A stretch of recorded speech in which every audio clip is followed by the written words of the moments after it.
So now what we want to do is take a look at this beautiful tree that's been created by one of our students, Abby, and see what we can do to give our file a little bit more like a look of like this. With leaves, the tree has been duplicated here, it's been duplicated here, and we now have an eagle flying in. So let's begin. The first thing we want to do is we want to take a look at our tree in the layers palette, which is here, and we want to copy it so that we can do a moved copy of it.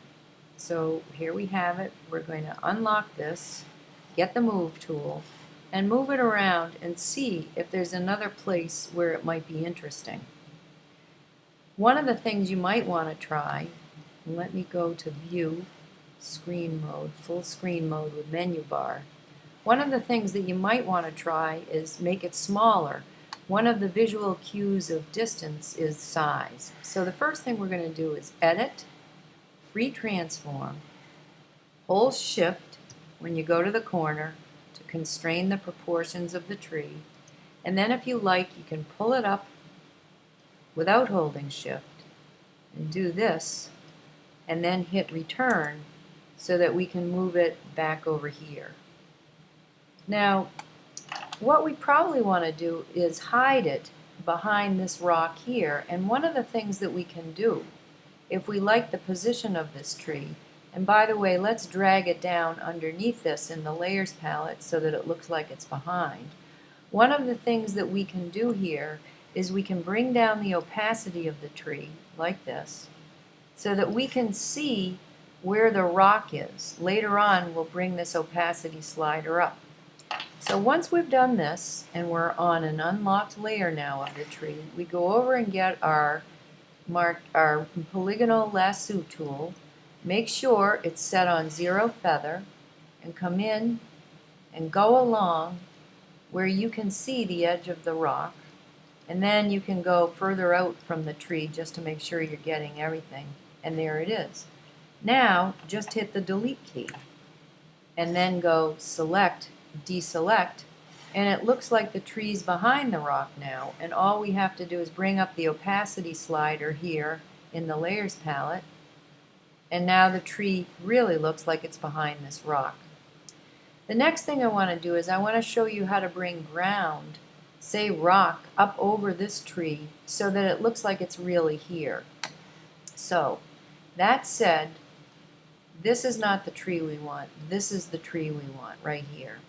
The first thing we're going to do is we're going to get on that layer, and then we're going to click the new layer button right above it, and then we're going to call this rock, R-O-C-K, return. So what we're going to do is create rock up on this layer so that it looks like it's in front of the tree. Now we have to use a tool over here that we haven't used yet. It's called the clone stamp tool. And we'll be changing some of these things, especially the size of it. But in the meantime, how do we use it? Well, we go down to the layer where the rock is, which is right here, and we copy that layer, so we've got a backup copy of it, and unlock it. And then we take the tool here and we go down onto the rock, and this is how it works. You hit Alt, press down on the mouse key, release the mouse, and then let go of Alt. The next thing you want to do is go up onto the layer that says rock, and then drop some of the rock there so that it looks like the rock is in front of the tree. That's one of the ways that you can actually make this tree look like it's really part of the environment. Now what you don't want to do is use this same tool over here because it's too light. So I'm going to give you another trick now. If you go down to the tree layer, which is this tree, and you unlock it so you can see what you're doing, and bring the opacity of it down a little bit, right like that, you can see the rock underneath it. I'm just going to lock this tree layer for the time being so that I don't I didn't want that. Lock it so that I can see what's going on. Now, here's what I want to do. I'm going to go back down to this layer. I've got my clone stamp chosen. I'm going to make the brush a little bit bigger, right like this. Just a little bit bigger. Test it out. And come into this rock area here. Remember, I'm on the layer where the rocks really are. And what I do is I hold down Option-Alt, then I click with a mouse, then I let go of Option-Alt. And I then go up onto the rock layer and I put some of this up in front of the tree. And then I go back up to the tree layer, which is right here, unlock it, and bring the opacity up. So now I can see if I like this rock layer or not. Now, what I'm going to do now, if I don't actually like it too much, is get the eraser and get a hard edge. Make sure you have a very, very hard brush. Keep it up here. And then come in and just smooth out the rock that you put on there and see if you like that. If you do, lock it and go File, Save. And then those are a few of the things that you can do for that. Now the next thing I want to do is I want to show you about putting leaves on the tree. So you're going to make a lot of layers for your leaves, so because they're going to be different sizes and the light's going to fall on them differently. So this is what I do. I go to where the tree is, right here. Make sure it's all locked. Make sure everything is locked. And this is the tree layer right here. I get on it, and then I make a new layer above it, and I call this Tree 1. And then hit Return. I make another one, and I'm just going to call this one 2. Oh, actually, I don't want to call this Tree 1. I want to call it Leaf 1. Sorry. LEAF 1, Return. Then I make a new layer, and I double click that and I call it number 2, meaning I'll know it's, and then hit Return. Make a new layer, call this one number 3, hit your Return key. Make another layer. You should have about 10 layers at least. So I'll just show you the basic technique so that you can do it yourself.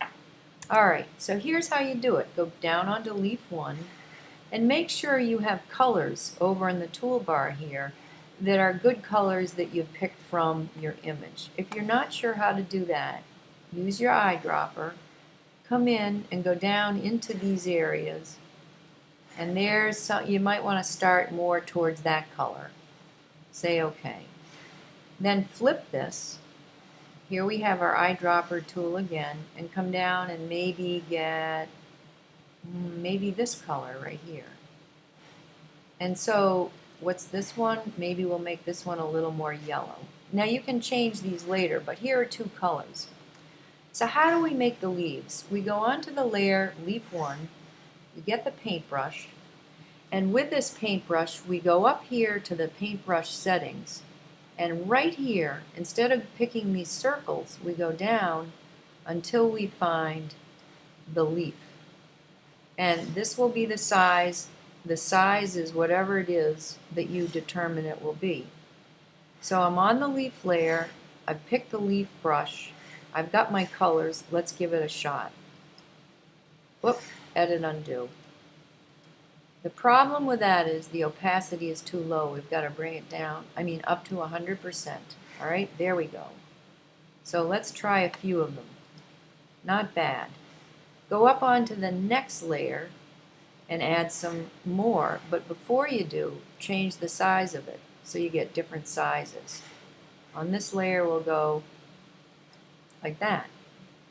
So let's go up onto 3 and let's flip the colors so that we get more of one color than another. And on this layer we'll do more, maybe a few more at that. Now what you can do with these layers is you can, once you get some layers started, you can get on a layer and copy it. And then on this one, get your move tool and move it around. One of the things that happens when kids do leaves is that I'm going to go up to 4 now and put some up here so you'll know what I mean, is they make it round like a lollipop tree. And what you want to do is let some of these leaves go off the top. So what I'm going to do is come like this and just let them disappear off the edge of the picture. And that always helps. Now, if you're working down in this area here, I'm going to make another layer, call it 5, because we know we're doing numbered layers or leaves. I'm going to make this one much smaller so that the leaves look further away. And you can see how this is really starting to look like these are further away. So what can you do now? You can actually, I'm going to go on the 3 layer, let's see where that is there, and play with the blending modes here. I might try multiply to see how this looks. And as you can see, these things will change the look of your leaves, and sometimes it works and sometimes it doesn't. You just have to give it a try. And sometimes you just aren't liking it at all. So what I suggest you do is just give it a try and keep working. So that's the end.